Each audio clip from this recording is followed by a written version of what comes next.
Vadodara Bhajap standing કમિટીના chairman Sheetal મિસ્ત્રીએ જે પોતાનું વિવાદાસ્પદ નિવેદન આપ્યું અને વડોદરાની જનતાને કહ્યું કે તમારી પાસે દોરડું અને તરાપો રાખો, ત્યારે હવે ખરેખર વડોદરાની જનતા હાથમાં દોરડું અને તરાપો લઈ રોડ રસ્તાઓ પર નીકળી પડી છે અને અનોખી રીતે આ સ્ટેન્ડિંગ કમિટીના ચેરમેન શીતલ મિસ્ત્રીનો વિરોધ કરી રહી છે। ત્યારે વડોદરાની જનતા શીતલ મિસ્ત્રી પર પોતાનો આક્રોશ ઠાલવતા હાથમાં દોરડું અને ગળામાં ટ્યુબ પહેરી શું કહી રહી છે તે સાંભળીએ। ચેરમેને જે નિવેદન આપ્યું છે શું કહેશે એ બાબતે? ચેરમેન સાહેબે જે નિવેદન આપ્યું છે કે ભાઈ લોકોએ પોતાના ઘરમાં ટ્યુબ વસાવેલી, તરાપા વસાવેલા, એ હાસ્યાસ્પદ નિવેદન લાગે છે। એનું કારણ છે કે એ લોકો આ પૂરની પરિસ્થિતિમાં સંપૂર્ણ નિષ્ફળ રહ્યા છે। બીજું કે વિશ્વામિત્રીનો અંદર તમે જોશો કે વિશ્વામિત્રી જ્યારે પાવાગઢની તળેથી નીકળે છે ત્યારે બરોડાની બોર્ડર સુધી એ ચોખ્ખું પાણી હોય છે અને જેવું પછી બરોડા શહેરમાંથી પસાર ત્યારે ગંદુ કાળું પાણી થઈ જાય છે। બીજું કે મત્સ્યા કાસ હોય કે રૂપારેલ કાસ હોય, આ તમામ કાસો પર દબાણો થઈ ગયા છે અને આ લોકો દબાણો દૂર નથી કરી શકતા। અઘોરા મોલ છે કે દર્શનમ છે, આ બધાના દબાણો આ લોકો દૂર કરવા નથી અને ખોટા નિવેદનો આપી અને ભ્રામક પ્રચાર કરી રહ્યા છે એવું લાગી રહ્યા છે મને। આપનું નામ? અમિત રાજ, સામાજિક કાર્યકર। ચેરમેનના નિવેદનને કેવી રીતે લો છો?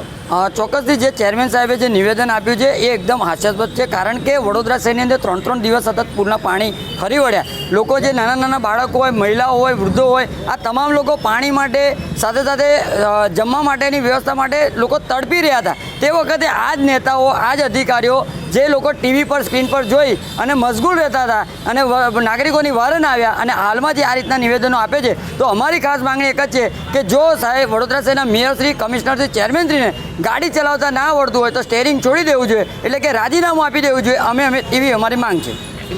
પરમાર કમલેશ, સામાજિક કાર્યકર।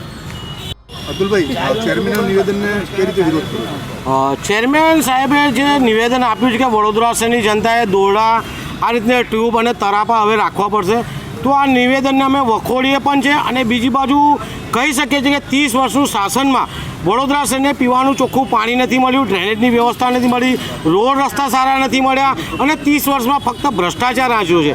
સાથે આ જ 30 વર્ષમાં વડોદરા શહેરની પવિત્ર વિશ્વામિત્રી નદી કહેવાતી હતી, હવે નાડું કહેવાય છે, કારણ કે 30 વર્ષના શાસનની અંદર આ જ વડોદરા મહાનગરપાલિકાના સત્તાધીશો અને અધિકારીઓ દ્વારા વિશ્વામિત્રી નદીમાં અનેક પ્રકારના બાંધકામો કર્યા, ગેરકાયદેસરના બાંધકામો।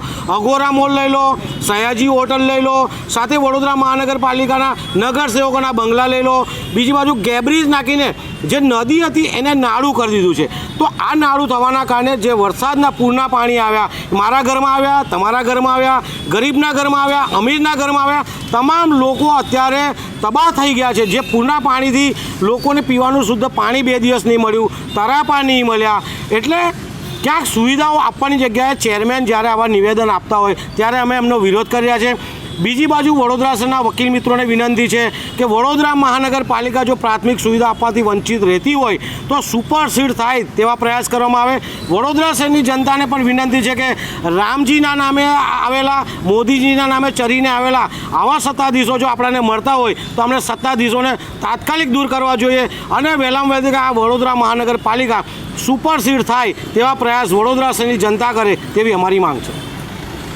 ચેરમેનના નિવેદનને કઈ રીતે લો છો? વડોદરા મહાનગરપાલિકાનું જે નિષ્ફળ તંત્ર છે એને કારણે વડોદરા શહેરને એક જ ચોમાસાની અંદર 2 વખત પૂરનો સામનો કરવો પડ્યો છે। એવી પરિસ્થિતિની અંદર લોકોને જે રાહત બચાવ કામગીરી કરવાની હતી એમાં નિષ્ફળ રહેલા તમામ ચૂંટાયેલા પ્રતિનિધિઓ જે લોકો સુધી પહોંચ્યા નહીં, લોકોને રાહત આપી નહીં, લોકોને કોઈ પણ પ્રકારનું જમવાનું કે પાણી કે આ વસ્તુ આપવામાં નિષ્ફળ રહ્યા બાદ હવે જે પ્રકારે સ્થાયી સમિતિના ચેરમેન જે પ્રકારે શિખામણ આપી રહ્યા છે, તમારી વ્યવસ્થા તમે જોઈ લો, તો ક્યાંક ને ક્યાંક એ વાત સ્પષ્ટ થાય છે કે ચેરમેને હવે હથિયાર મૂકી દીધા છે અને એમણે જે ગેરકાયદેસર દબાણો છે વિશ્વામિત્રી નદીની આસપાસના વિસ્તારોમાં એને દૂર કરવાની કોઈ નિયત દાનત નથી। વડોદરા શહેરની સમસ્યા, જે પૂરની સમસ્યા છે એને દૂર કરવાની એમની પાસે કોઈ ટેકનિક છે નહીં, એટલે હવે એમણે એવું કહી દીધું છે તમે તમારી રીતે જોઈ લો। તો અમારું એવું કહેવું છે કે જો તમારાથી ન થતું હોય, તમારાથી આ સંભાળાતું નથી વડોદરા શહેર, તો તમારે સ્વૈચ્છિક રીતે છોડી દેવું જોઈએ, નહીં તો નામદાર હાઈકોર્ટ આ લોકોને પોતે સુઓ મોટો લઈને આ વડોદરા મહાનગરપાલિકા સુપરસીડ કરે એવી અમારી વિનંતી છે। આપનું નામ? પંકજ દરવે. ત્યારે વિપક્ષ નેતા અમીર રાવત પણ શીતલ મિસ્ત્રીના આ નિવેદનને વખોડતા કહી રહ્યા છે કે ભાજપના ભ્રષ્ટાચારી નેતાઓએ પોતાની ભૂલ સ્વીકારતા રાજીનામા જે છે તે ધરી દેવા જોઈએ. ત્યારે તેમને પણ સાંભળીએ કે તેઓ ભાજપ પર સણસણતા પ્રહારો કરતા વધુમાં શું કહી રહ્યા છે. ભારતીય જનતા પાર્ટીના 30 વર્ષના વડોદરાના શાસનમાં ભ્રષ્ટાચાર, અનઘડ આયોજન, પ્લાનિંગના અભાવના લીધે વડોદરા શહેરની વિશ્વામિત્રી નદી એક કાંસમાં ફેરવાઈ ગઈ છે, કાંસો પૂરાઈ ગઈ છે, અનેક ઠેકાણે દબાણો થયા છે, તલાવો પૂરાઈ ગયા છે અને વડોદરા શહેરની હવે 7-8 ઇંચ વરસાદમાં ગંભીર પરિસ્થિતિ થાય છે. 24 જુલાઈ અને 26 ઓગસ્ટે જે પૂર આવ્યા, વડોદરાવાસીઓ કોઈ દિવસ આને ભૂલી નહીં શકે. છેલ્લા 30 વર્ષમાં 15 વખત પૂર આવ્યા, પણ આજ દિન સુધી કોઈ આયોજન નથી કર્યું અને હવે શાસક પક્ષના પદાધિકારીઓ સુફિયાણી સલાહ આપે છે કે પોતાને કોન્ફિડન્સ રહે કે પૂરની પરિસ્થિતિમાં સ્વ બચાવ કરી શકશું એટલે તરાપાને ટ્યુબ વસાવી લેવાની. એનો મતલબ એ થાય છે કે શાસક પક્ષે હવે હાથ અદ્ધર કરી દીધા છે. ભવિષ્યમાં આ જ રીતના પૂર આવવાના છે નિશ્ચિત છે અને આનું કારણ છે 30 વર્ષમાં વિશ્વામિત્રી નદીનો એક પ્રોજેક્ટ પ્રપોઝલ બન્યો નથી કે એક જાહેરાતો ઘણી બધી થઈ, એના નામે ચૂંટણી લડાઈ, રાજકારણ થયું. પ્રધાનમંત્રી નરેન્દ્ર મોદી વડોદરામાં આવ્યા ત્યારે એવું કહ્યું હતું મા વિશ્વામિત્રીને બોલાયા, પણ આજ દિવસ સુધી ભારતીય જનતા પાર્ટીના શાસકો જે પદાધિકારીઓ એમના નામે ચૂંટાઈને આવે છે એક પ્રપોઝલ અહીંયાથી મોકલી નથી શક્યા અને નરેન્દ્ર મોદી પ્રાઇમ મિનિસ્ટર અહીંયાથી એકે પ્રપોઝલ મંગાવી નથી શક્યા. સીએમ ભૂપેન્દ્રભાઈ આવીને 1200 કરોડની જાહેરાત કરી. શેના 1200 કરોડ? કોઈ પ્રપોઝલ જ નથી ફોરવર્ડ થયો. બરોડામાં કોઈ પ્રોજેક્ટ તૈયાર નથી તો 1200 કરોડ શેના આપો છો અને એ ક્યાં વપરાવાના છે?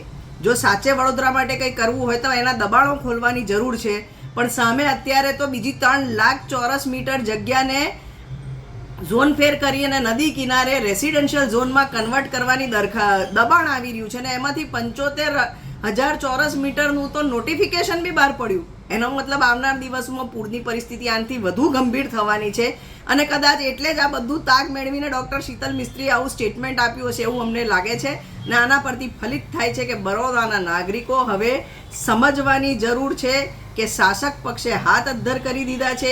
એ લોકો તમારી વહારે નથી આવવાના. સ્વ બચાવ કરવાનો તો નાગરિકોનો ટેક્સ એના માટે લો છો. તમામ પદાધિકારીઓએ પોતાની જવાબદારી સ્વીકારીને રાજીનામા આપી દેવા છે. જવાબદારી ફક્ત હાલના પદાધિકારીઓની નથી, પાસ્ટના તમામ મેયર્સ અને સ્ટેન્ડિંગ કમિટી ચેરમેન જેને દબાણોમાં આંખ આડા કાન કરી અને બિલ્ડરોને પાસે ભરપેટ પૈસા લઈને બાંધકામ પરવાનગીઓ આપી છે, ખોટી પરવાનગીઓ આપી છે, તમામ આના માટે જવાબદાર છે અને વડોદરાના નાગરિક તમામને પ્રશ્ન પૂછશે કારણ કે જે જન આક્રોશ છે એ જન આક્રોશ હવે આ રીતે સમાય એવું નથી. તો વડોદરાની જનતા શીતલ મિસ્ત્રી પર અત્યારે પોતાનો રોષ ઠાલવી રહી છે. વડોદરાની જનતા હાથમાં દોરડું અને ગળામાં ટ્યુબ પહેરી રોડ રસ્તાઓ પર નીકળી છે. ત્યારે વડોદરાની આ જનતા વિશે તમારું શું કહેવું છે? વડોદરાની જનતાએ સ્ટેન્ડિંગ કમિટીના ચેરમેન શીતલ મિસ્ત્રીએ જે પ્રમાણે પોતાનું નિવેદન આપ્યું તે રીતે કરી રહ્યા છે અને પોતાનો રોષ પણ આ શીતલ મિસ્ત્રી પર ઠાલવી રહ્યા છે. ત્યારે તમારું શું માનવું છે અમને કમેન્ટ કરી ચોક્કસથી જણાવજો તથા અમારી ચેનલ નિર્ભય ન્યૂઝને લાઇક, શેર અને સબસ્ક્રાઇબ કરવાનું ભૂલશો નહીં.